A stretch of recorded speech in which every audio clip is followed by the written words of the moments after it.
Hi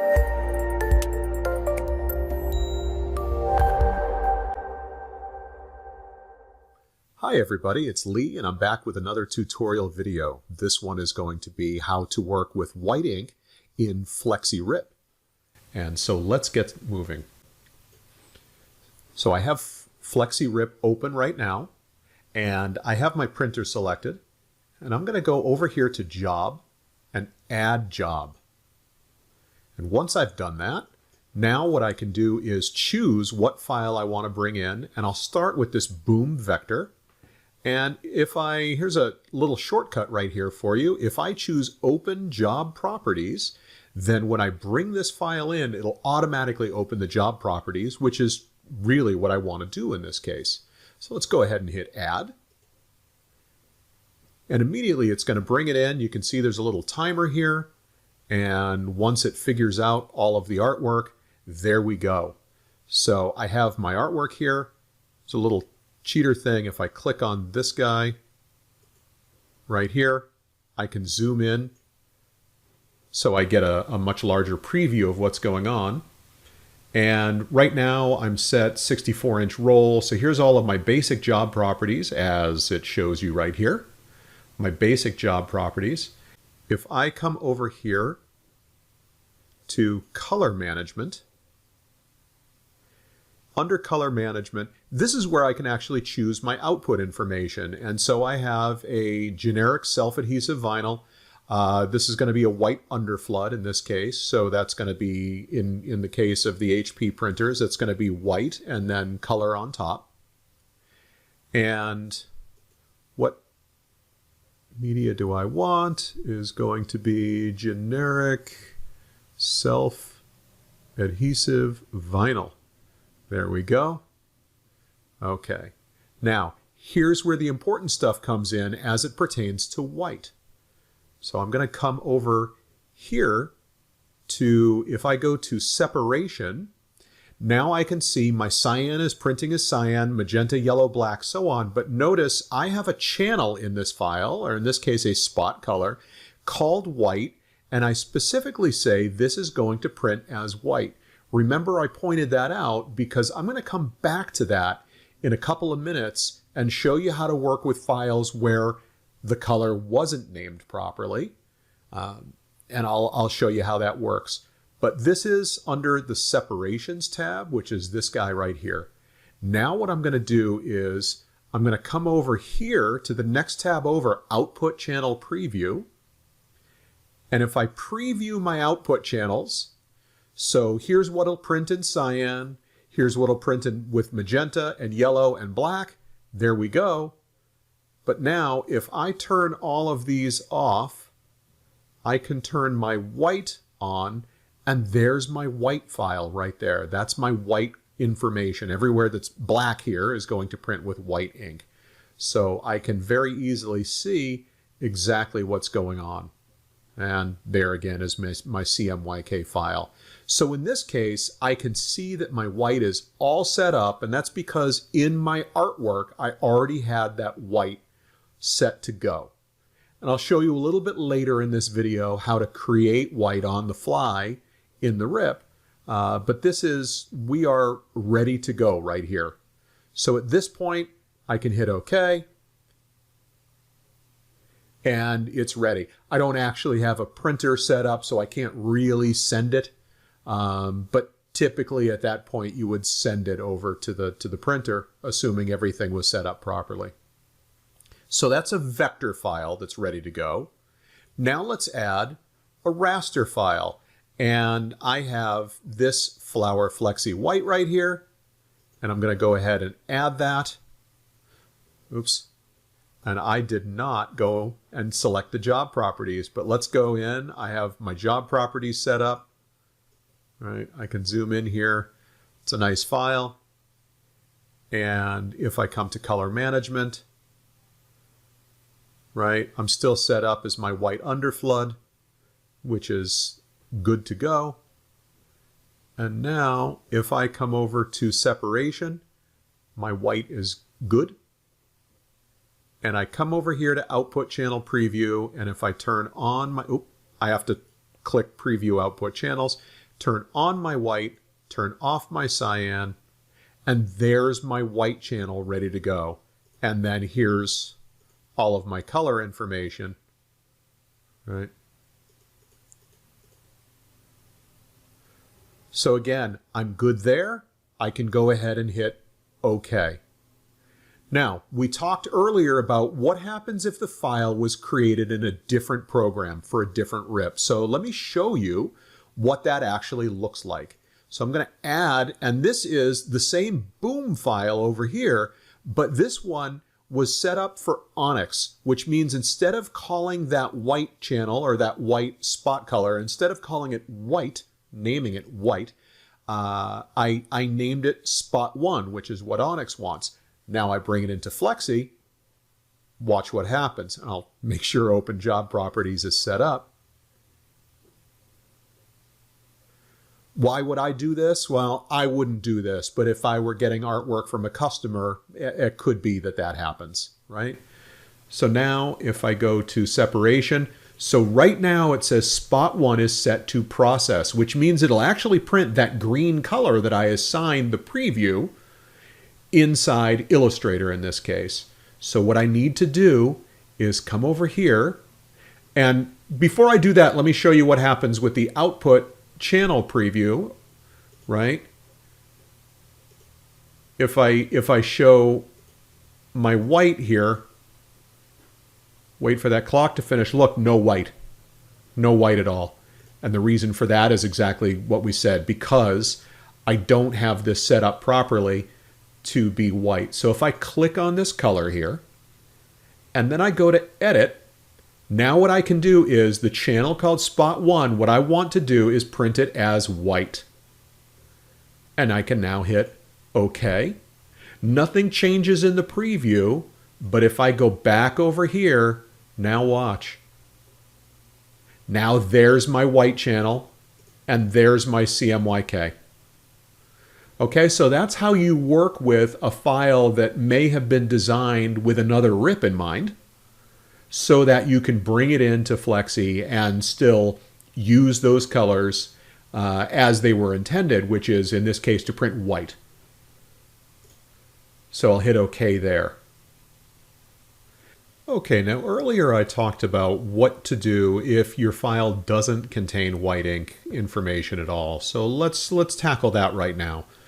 So I'm going to go over to Job here, Add Job, and I'm going to choose this image right here that does not contain any white information at all. It's just a 4-color job. And I'll open Job Properties so that we can see this. Go to Add, and let's zoom in. Actually, I think if I do page preview, I can get it full screen or full screen enough. And now if I come over here, if I come over here, we can see that I do have a white mode, white underflood. But if I go over here to separation, notice there is no white. And if I come over here, preview my output channels, turn on my white, I get nothing. So now watch this. This is kind of cool. If I come over here to white type, okay, and this is here under your printer options. So if I go to white type here, right now it's set to spot color. That's the default mode. It means that there's a spot color that's been applied in the file. That was my Illustrator file. That was my Photoshop file. But I have some other options available, and I'm going to go through each of these to show you what they are and also some potential pitfalls along the way. So the first one here is going to be substrate. Substrate is going to fill this entire board or this art box. And so if I come back over here, there it is. So I have a solid fill of white. In the case of this particular artwork, that's probably exactly what I want. I want to be, full white coverage. But now let's explore some of the others. Okay, so the first one is undercolor. Undercolor is going to print everywhere that there is color. But watch what happens. Why is this? Because these areas right here do not have any ink at all. There is no color. It is pure white no CMYK at all. This area right here, a little bit of a shadow, which is why I'm starting to get the fuzz that's eventually going solid. Okay, so that's one of the potential pitfalls, especially when you're working with photography, where you might have some actual white areas, or for that matter, even a vector art file, where I have pure white area, no ink at all being laid down. It means no white ink will also be laid down. Now, if I come over here, I can choose fill color. This is kind of cool. If I come back over here, we can see what's going on. It's kind of neat. So the way this works is the lighter the color of my artwork, the more ink gets laid down, which is why I have very solid coverage here. And if I look at this pencil, which is, right about a quarter of the way here, if I go back over to my artwork, that's a black pencil. So you see I get no white ink there. It's kind of an interesting effect. It may or may not work for your particular application. You need to keep track of what it is that you want to accomplish. Next here is variable under. Variable under, if I come back over here, this is the other direction. So variable under, right? Notice that this is white. This is no white ink. This is a black pencil. This is solid white ink here. Remember, I'm looking at the white file here. So this is exactly opposite of the previous one. This is going to put white in the darker areas and less white in the lighter areas.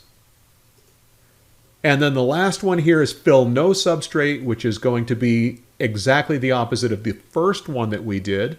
That was not, that's going to be fill no substrate. In this case, going to be very unimpressive and kind of weird, right?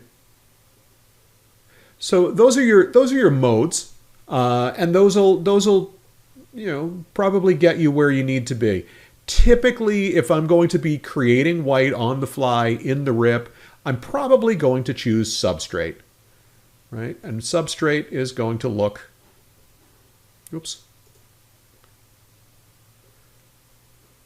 like that, just a solid rectangle around my art box. Okay. Now, while I'm here, we do see this option right here, which is smart chokes. So this is specific to the HP printers that do white. And actually, this is specifically for the 700 white and 800 white. The R series does not give you this option. But the smart choke, the drop size of white ink is a little bit bigger than the drop size of the colored ink. It's just a little bit bigger, and so what happens is if I keep my white and my color exactly the same size where I have edges, the white ink will just sneak out just a little bit around the edges. So what choke does is it actually shrinks in the white ink just in the areas where there's edges. And the smart chokes means if there's only white, like maybe up here, it only white, there might not be any color there. It won't shrink those areas, only where color and white actually overlap. It'll shrink it in a little bit. How much? 3 pixels is usually a good starting point. I always recommend people test that out because it can depend on the print mode that you have, how that actually works. Okay, but while I'm in there, I figure that's a good opportunity to show that. And at this point, I hit OK, and then my job is ready to go. Okay, the last thing that I want to show you is how to work with sandwich mode. Sandwich mode is where I have color, then white, then I have color again. Typically, that's going to be used for a day-night application. So front lit during the day and then backlit at night. So you want that white in between 2 layers. When it's front lit, you're going to have just the 1 layer of color that's visible. Looks great during the day. And then when you backlight, you get that extra hit of color so that it doesn't wash out. So let me show you the way that works. So I'm going to add a job here, and I'll bring this boom file in. I like it. I'm not going to turn on open job properties, and you'll see why that is in a bit. But I'm going to go ahead and hit add. And once this finishes processing, then the next step I'm going to do, and this is kind of cool, if you recall in my file I had layers, so I'm going to split job by layers. So I just right-clicked on this and then split job by layers. And when I do that, I'm given some options here. So here's my one layer called color artwork, and here's a second layer that I've called white in the file. And as you see, color artwork, print as colors front, doesn't really matter front back in this case, and this one is white, print as white. Now if I had set this up as 3 separate layers so that I actually have another layer of color on there, then this would be automatic, but typically I'm not going to do this, especially when I'm just duplicating this job. Same image front and back. So I'm going to hit OK, and it will automatically create now a multiple layered file, right? 2 separate layers. Now if I go right back in and right click this, I can separate layer job. So now I have color art, I have white. Now watch, I'm going to do this again with the original, right? Here's my original file, split job by layers, and I have to do this a second time so that I get that other color layer. And I can actually just turn off, no, I can't turn off white. So I'll get an extra. And there it is again. Again, I'm going to separate the layer job. And now I have color, white, and color. And because these are all contiguous, I can just hold down I can click on color art, hold down shift, and hit the second one to choose the 3. If they were out of order, if there were files between or anything like that, if I hold down the control key as I click around, I can select the 3 that I need to. And at that point, what I'm going to do is come over here to create layer job. And once I choose create layer job, here's where I get to choose color artwork. So color, print as color, white, print as white, and then color again, print as color. And you see I have front, white, and back. So I'm going to hit OK there. Once I've done that, now I can go into my job properties, and you see here it shows 3 layers. If I come over to my color correction, here's where I can choose a sandwich mode, right? So I choose white sandwich, choose the appropriate material, self-adhesive vinyl, and notice that the color mode here is CMYK white CMYK. That's actually how we know that this is a color mode, a sandwich mode. So I have this set up. This is all set. Now watch. If I come over here now, I have my layers, and here I can zoom in a little. I can see, I can turn things on and off. So here's my first layer, and then my white, and then my second layer, right? And realistically, usually I'm going to do this as a second surface, so I would actually want to flip everything around so that it's mirrored. But in this case, just to make it easier to read and whatnot, I'll keep it like this, and I can still, oops. Notice I don't have my how do I handle white, right? I'm missing an icon here, right? Where I can actually see the individual channels, because this is how it's done now, is with this layers. So at this point I can hit OK. And now my job is all set up. Generic self-adhesive vinyl, sandwich mode 160. So I'm set to go. And I can see 3 layers. It's tough really to see just because of the artwork that I have, but you can see just a little bit of lightning bolt over here.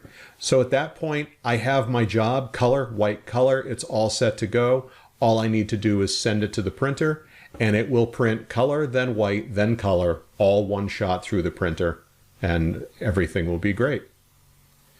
So that's how to handle white inside Flexi. I hope this has been helpful to you. And as always, please reach out to me through the comments in the video, or contact me through a variety of other means. I'm not hard to find. Hope you enjoyed this, and thanks for tuning in. Bye.